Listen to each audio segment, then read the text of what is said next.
Hey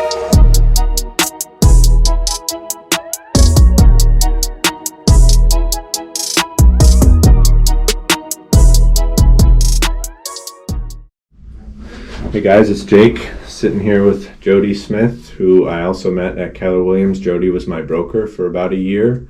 I'll let her introduce herself in a minute, but what I really love about Jody is she's been in the business a long time and still works extremely hard for her customers. She also is in rentals, and that's kind of the premise of this video series, is just to talk about getting into investments. Anybody can do it, but you do need some helping hands and to know other people and have a good network of those who are doing it too. So I'll let her tell a little bit about herself, and then we'll talk about how she got into it and some other cool things. Okay, great. Thank you, Jake. Really appreciate this. I'm Jody Smith, and like you said, I've been in the business since I was 29, so it's been 27 long years. 1995, got my license when my daughter was 2 years old. I was a single mom when I started up as a realtor, so it's been quite the journey, and I've made lots of mistakes, but I'm not a quick learner, but when I learn, I go for it, and I'm not scared of trying things.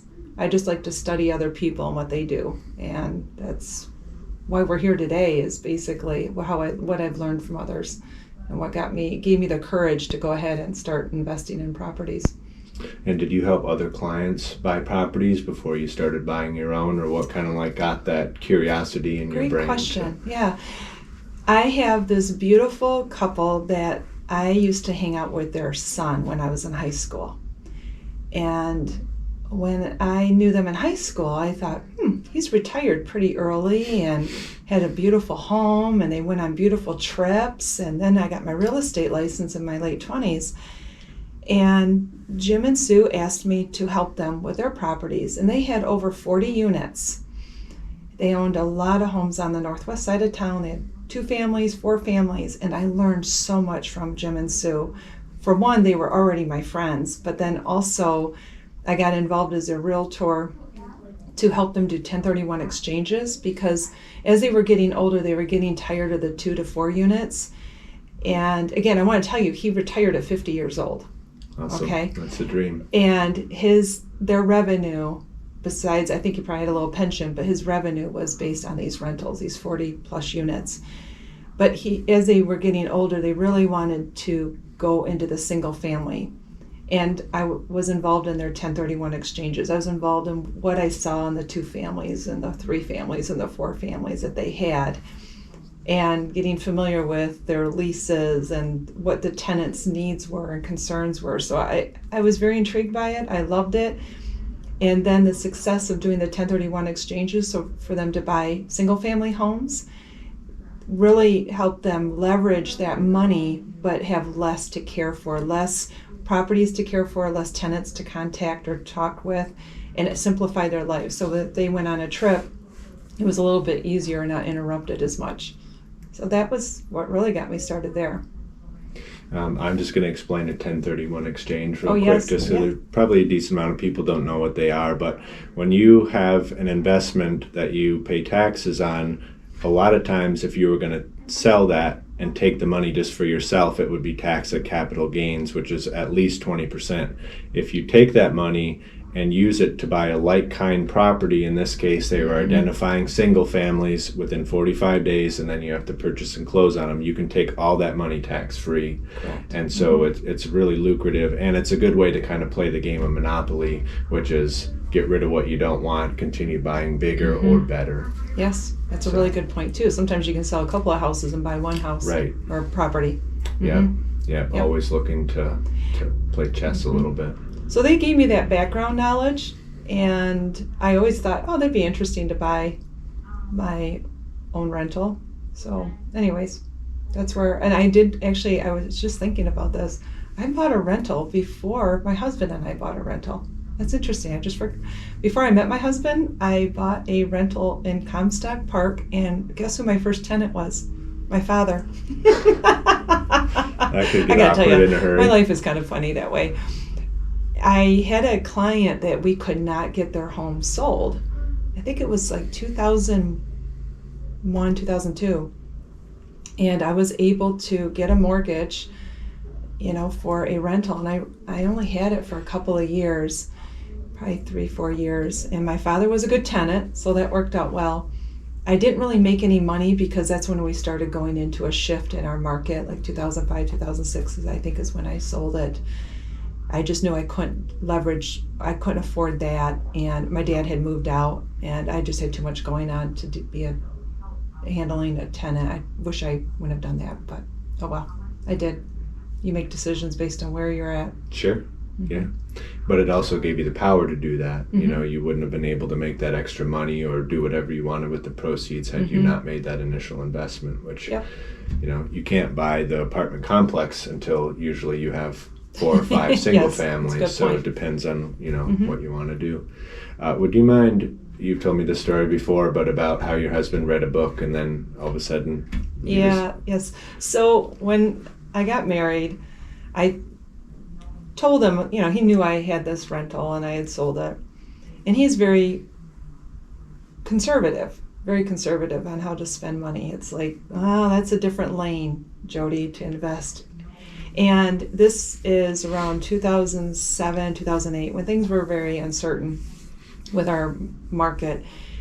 And I saw the houses prices coming down, and I knew I couldn't get a mortgage. I was self-employed. I didn't have enough income to support the mortgage I already had and then do that. So I told Carrie, I said, let's do this. And he's like, nah. So I had him read this book, Rich Dad, Poor Dad. And I'll never forget, he was sitting in the living room and he finished up the book. He closed it shut and he looked at me and he says, okay, let's buy a house. And we bought our first house on the northeast side of town for $55,000, but we actually bought it for his daughter. He felt a little bit more comfortable doing that. She had just finished high school, and at that time her house payment with taxes and insurance on that house was like $350 a month. And we were willing to even pay that if she was going to school full time. We were willing to split it if she wasn't going to school. We were willing to, So we did that. That was our first house. We cleaned it up. We got it ready. We actually enjoy doing that. We enjoy painting and cleaning and doing improvements. Maybe not to your caliber, but because you're a builder, right? By trade. Yeah, by trade. But I love doing that stuff. I grew up doing that stuff. I grew up with a crowbar and a hammer, so it's just my. Awesome. It's very natural to me to do that. So we bought that, and she, to this day, we bought that in 2008.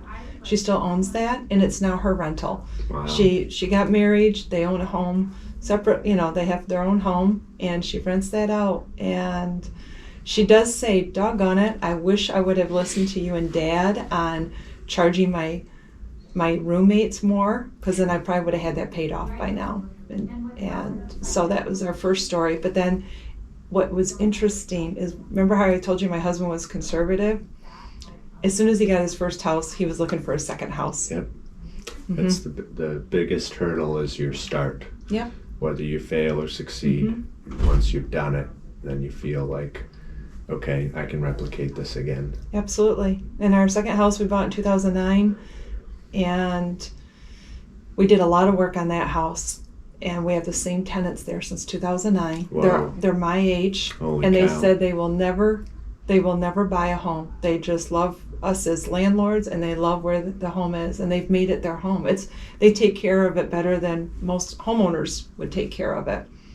And they're going to pay it off for you. I mean, at Yes, the end they of the already- day, yep. they're buying you a home. Correct. If you want to really Exactly. boil it down to brass tacks, which is, that's the takeaway for me is, you don't always make the cash flow you want to make, right? At the end of the month, you do a few repairs. This goes wrong, that goes wrong. You make $75. Like, was that really worth the headache? But you're not looking at, in 20 years, a completely paid for asset that somebody else paid your taxes, insurance, and mortgage on that entire time. So, Yeah, exactly.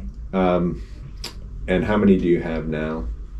We are at 6 single-family homes. We got up to 11 units, but 10 properties was a lot for us, and it was more about managing the landlords. We haven't gone to that property management decision yet. Yeah, me neither. but we can manage the 6, but we did some smart things with the ones that we sold. And I'd like to share this story. Yeah, please do. So I shared with you how my husband kind of became a little bit of a maniac. He got excited. We bought the one home that we still rent out for 2009, and then we bought 2 homes on the same lot on the northwest side of Grand Rapids. And we bought 2 homes for $73,000. Wow. 2 homes on the northwest side out by Grand Valley for $73,000.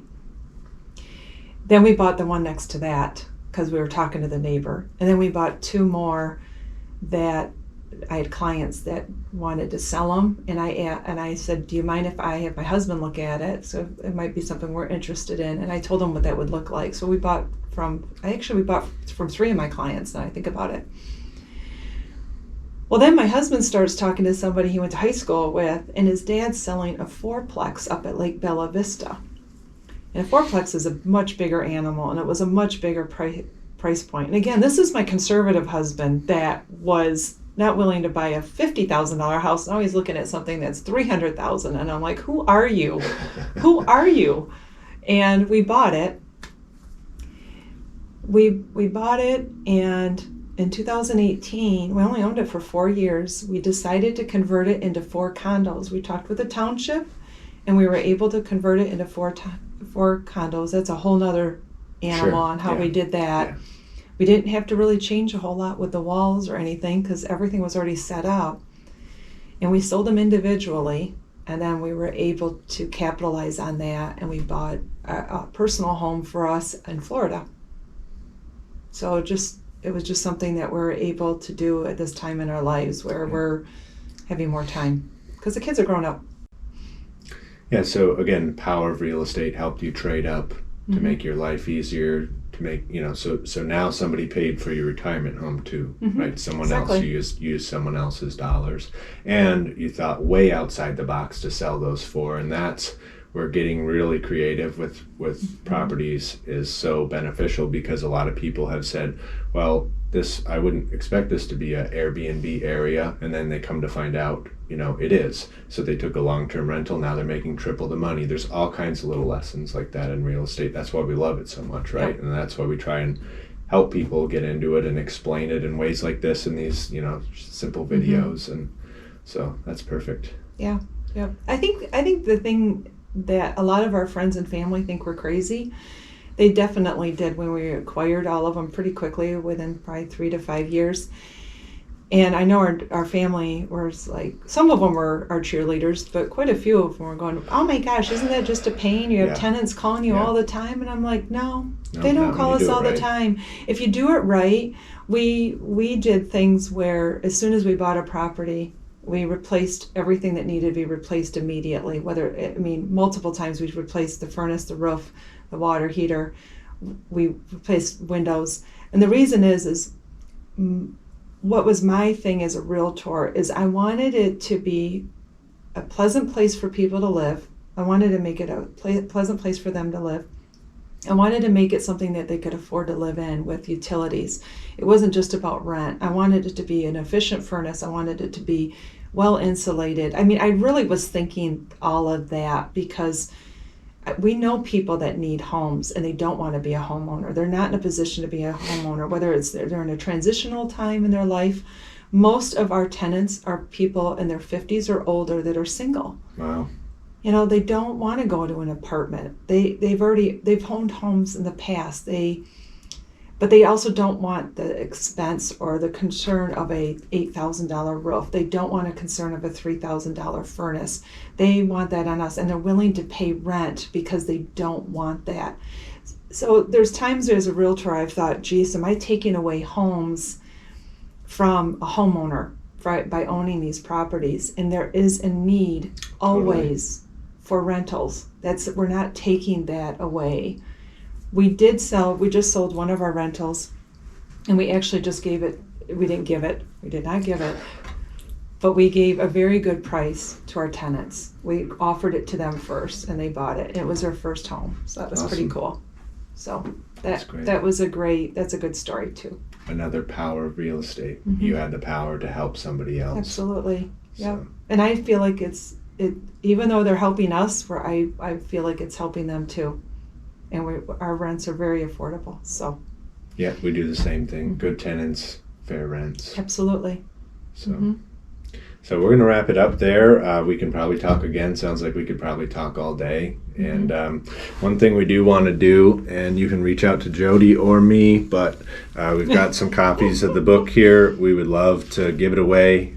I also read this book early in my investing career, and it just, sometimes you need that extra push to blow the doors Mm-hmm. wide open and be like, oh, now I see the numbers. Or, talking, to people like us, I'm the last person who anyone in high school would have thought like that guy's going to own properties and be successful. And so that's why I'm so passionate about, Mm-hmm. You shared with me that you're, in your 40s. I was in my mid 30s. So Yeah, you don't I started have to at go 42. out Mm-hmm. and be 22 and own 40 properties. We each own 6 units, but that alone is a retirement in itself. Mm-hmm. So obviously we're passionate about this. We love to help our clients, and we love to help you. Thanks, Jody. Thank you, Jay.